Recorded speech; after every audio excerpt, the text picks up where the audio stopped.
Hey guys. Hey, I know we haven't made a video in a little while.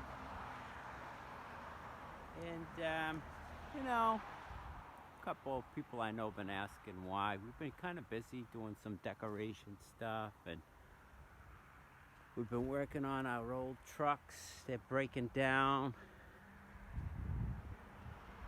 See, some lights and things. And, so just plugging along with a couple little things in the window returns. I figured I could share something that's a little different. And it's nice because we get to use up all of our smaller pieces on things like this. Any of the little extras that we had cut off or whatever, don't go to waste.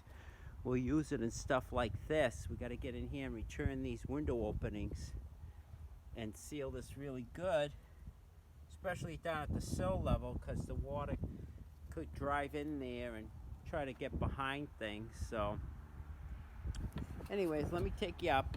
I got my hands full, so let me just let you see me clean up here. I had to get some acetone because after we're done, we just clean it all up and we're done. We had come along and cleaned all the residue off the rest of this. We actually broke down half of this staging. We left this up to catch these two windows, and then we got to actually get around and do this other little part of this west elevation on the back side because we carried on our staging onto this. But anyways, let me get up here safely. And even these little openings need all the tools.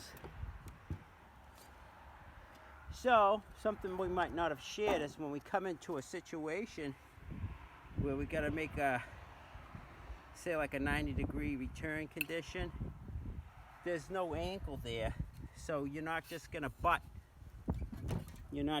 try and butt two pieces of metal like that. There's no way to really get a seal on it. So what we do is, and I'll show you right now, so let me show you. We take our Henry's 900 here and just trying to do this with one hand. Just a bead. Like so, and that's all sealed because that's going to actually tuck behind that little space we were talking about. When we came and foamed this, we made sure we had a snug little space to allow for our metal to get in there and make a nice tight seal. And there's not even sealing in that, and I guarantee you that's a watertight seal. But we will come in later on and we'll have to clean up where we had got some of our intumescent paint. We'll clean that, and then what we'll do is just hit a small thin bead. And that's how that seals into the window. And so what we do is when we have a transition, we'll put a return piece on there. And that's what this is right now. You see it right here? Now I'll just put this on there like that. Excuse me, because I got one hand. And then what happens is, let me see if I can put you down.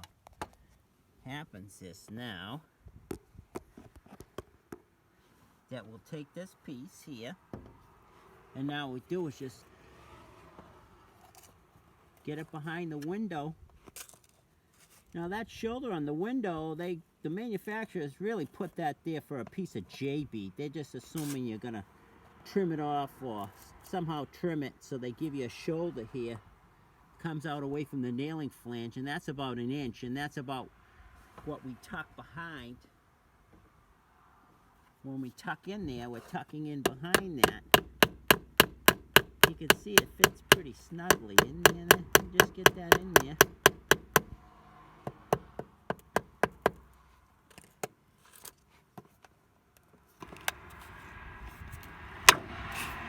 Okay? We lock it in there. And now we're behind this metal that we allowed a little bit of extra on to cover. And then that creates your corner. Now we're gonna rivet into our angle, and we're gonna rivet our sill. Of course, I'm gonna push that down. I gotta jump that back in a little bit.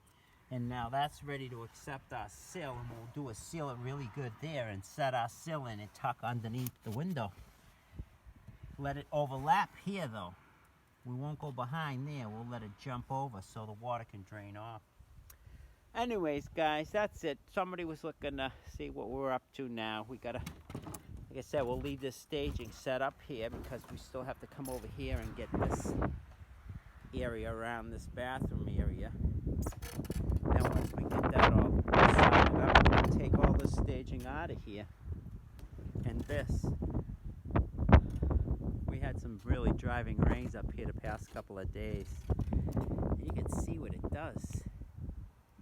It does to, really gets under things. It gets behind things, under things, and that's, my neighbor just had that painted too. But it's already, with the crazy weather we got up here, it just pops right off.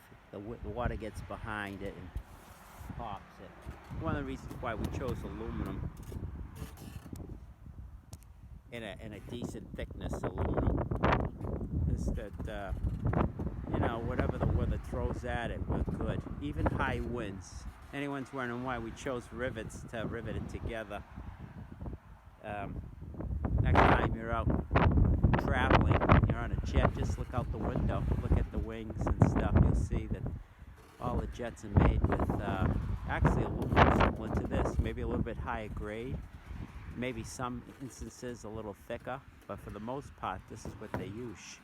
Sheet aluminum, and then rivets. Of course the rivet patterns are a lot tighter, but they're the rivets hold really well and they allow for flexing movement. So anyways, that's it guys, quick share. We're going to try to finish up these windows on the staging part and then get at the ones we can stand on the ground. Anyways, if I don't make another video, Merry Christmas everyone, Happy New Year, and we'll catch you on the next one.